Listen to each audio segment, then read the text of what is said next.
হজ যাত্রীদের জন্য পাইলটবিহীন বৈদ্যুতিক এয়ার ট্যাক্সি পরিষেবার উদ্বোধন করেছে সৌদি আরব। EH-216S নামের একটি বৈদ্যুতিক এয়ার ট্যাক্সির সফল পরীক্ষা চালানো হয়েছে। এই ট্যাক্সি পরিষেবার সার্বিক তত্ত্বাবধানে রয়েছে সৌদি সরকারের পরিবহন এবং লজিস্টিক্স সার্ভিস বিষয়ক মন্ত্রণালয়। এই এয়ার ট্যাক্সি পাইলটবিহীন এবং স্টেশন থেকে নিয়ন্ত্রণ করা হয়। দুজন মানুষ এই ট্যাক্সিতে চড়তে পারবেন। একেবারে উড়ানে এটি সর্বোচ্চ 40 কিলোমিটার পথ অতিক্রম করতে পারে।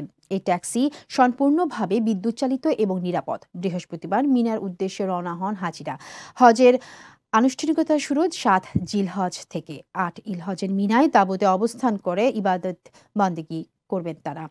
9 জিলহজ হাজিরা সূর্যাস্ত পর্যন্ত অবস্থান করবেন আরাফাতের ময়দানে। 10 জিলহজ ফজরের নামাজ আদায় করে মুজদালিফা থেকে আবার মিনায় ফিরে আসবেন হাজিরা।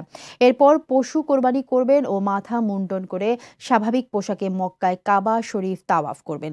তাওয়াফ সাফা থেকে মারওয়া পর্যন্ত দৌড়ানো শেষে মিনায় ফিরে গিয়ে 11 এবং 12 জিলহজ অবস্থান করবেন এবং শয়তানকে পাথর নিক্ষেপ করবেন।